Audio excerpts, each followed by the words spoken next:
Hello champs, today we are going to discuss about yet another interesting topic, and that is understanding motion. Motion everywhere, not even a single object at rest. And so motion is the lifeline of this universe. Everything in this universe is made up of those restless tiny atoms. Inside the atom, you find electrons which are moving at very high speeds around the central nucleus. Now, be it the atoms, the molecules, the planets, the stars, the galaxies, all of them are in motion. And time is the real ruler of this universe. Time never stops. So the objects which came into being with time, they cannot stop either. True or not? Right. And that's why we say that motion is the order of this universe. Time is the ruler and motion is the order of this universe. Now, the Big Bang, which occurred between 12 and 14 billion years ago, since then, the universe is expanding. And what I mean by that is that it is in motion. Though you cannot perceive the whole universe at one go, but whatever you see is a part of the universe. True or not? Whatever you're seeing is a part of the universe? Right. Now, I have a question for you all. How do you normally perceive an object to be in motion? When do you say that the object is in motion? Okay, so an object is said to be in motion when its position, it changes with what? With time, right. So when we say that the object was there, but now it is not there, say the car is initially at position A, but now it is not at the same position, it has moved. So what would you say? That the car has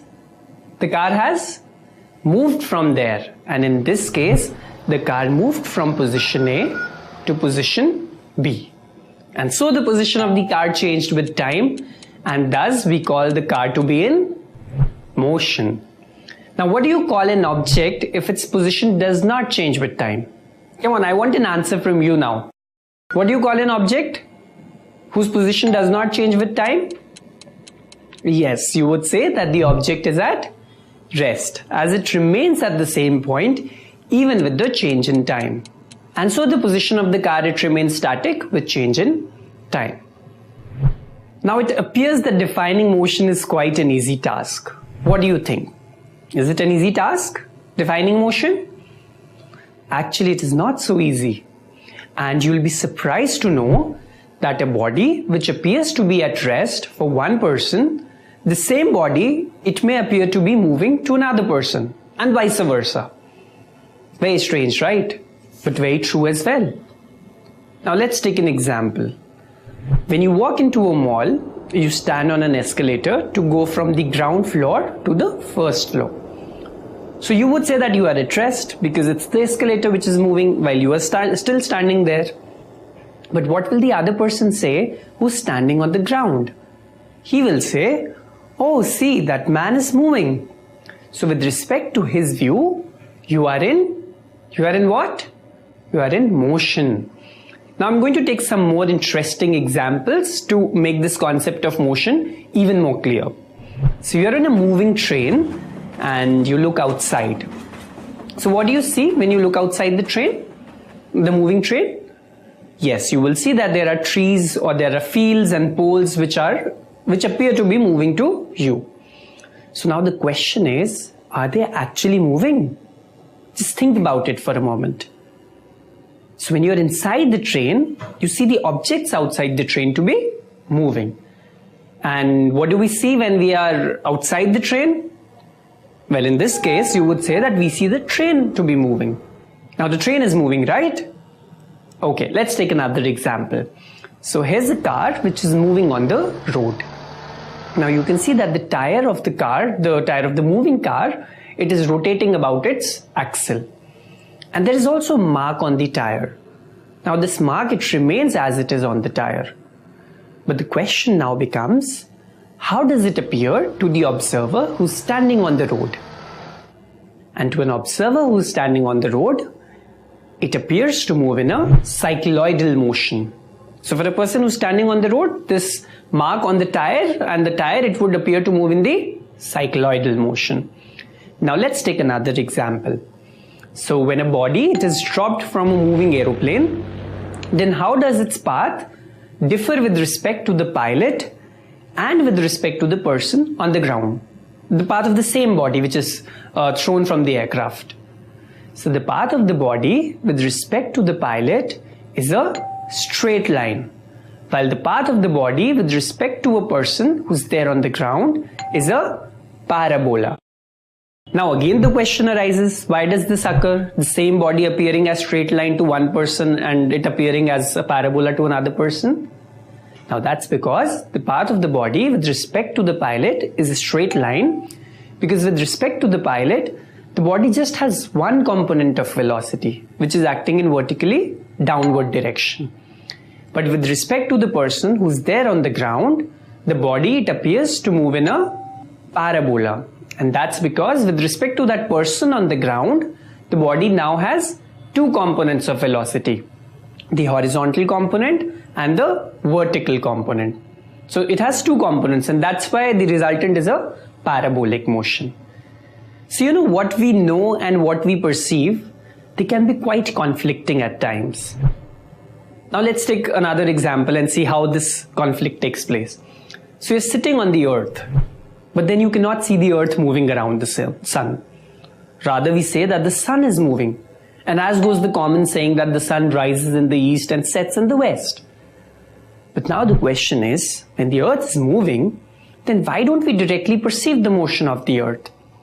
And to understand this concept, we must be aware about the heliocentric concept. How many of you know about the heliocentric concept? Or if you have heard of it earlier? Okay, so let's explore this concept, what this concept says. So firstly, this concept of this heliocentric concept, this was given by a very famous scientist, Copernicus. But before Copernicus gave this heliocentric concept, which we'll just discuss, the ancient scientists, they believed in the geocentric system. And geocentric system is a system in which the earth is assumed to be at the center of all. While all the moons, the planets and the sun, all of them, they appear to be moving around the earth. Now, do you think it is actually true? The moon, the stars, the planets, they're actually moving around the earth? Well, the answer is no. Because all of us know that the planets, they revolve around the sun and not around the earth. And precisely this is known as the heliocentric concept, in which the sun is at the center, while all the planets, they revolve around the sun. But then this doesn't mean that the sun is at rest. That is, if we were to see the sun along the solar system in our Milky Way galaxy, then we will notice that even the sun is moving. And now you'd be saying, then so who's really moving and who's not moving? You say the sun is at rest, and the other moment you say the sun is moving. So what's actually happening? What's actually moving and what's not moving? So far, all the examples that we've discussed in this particular module, did you find any common peculiarity? Any common thing in all the examples that we have discussed so far in this module? Yes, there was. In all the cases that we have discussed, our observation was based on the fact that we assumed ourselves to be at rest. So we say that we are at rest. Whether it was in the moving train or it was standing on a road, we assumed that we are at rest. Now from one's point of view, a body is at rest. But from the other's point of view, the same body is in motion. And let's understand this by taking one more example. So here you are sitting in a train. It's moving, the train is moving, and you're sitting inside it. And there's a person who's sitting in front of you in the same train. Now, how will that person appear to you? Well, you would simply say that the person is at rest. Now, there's another person who's sitting outside the train on some platform. And if I pose the same question to him, then what will be his answer? Now, he will say that the person who's sitting in front of me, he's moving, he's in motion. So what can you conclude from the knowledge that you've gained so far about motion? We've concluded that an object may appear to be moving for one person, and the same object, it may appear to be at rest or stationary for the other person. And trust me friends, motion does not make any sense unless it is mentioned according to whom. You take any example, but according to whom is something which you need to mention. And so I say motion does not exist without a point of view. And the technical term which is used for it is called the frame of reference. So when you're standing on the ground becomes your frame of reference, and anything that now you're going to see or you're going to watch or even measure, that will be compared to the reference point on the ground. Now tell me something, what will happen if your frame of reference is a moving truck? What will happen? Okay, first tell me, if you're in a moving truck, then what becomes your frame of reference? The moving truck? Okay. And if the moving truck becomes your frame of reference, then what will happen? All the measurements that you're going to take? Exactly, that will be as compared to the truck. But there is no fixed frame of reference. There's no absolute frame of reference. And so, some frame of reference must be chosen arbitrarily. And in majority of the cases, while we are dealing with motion, we take Earth as the frame of reference. So the Earth is taken as a stationary object and we define it as the frame of reference. And trust me friends, it is not that the Earth is a perfect frame of reference and that's why we have chosen it. But for many purposes it is good enough, and that's why we have arbitrarily chosen it. And also the frame defined by the Earth, it is often easy to work with.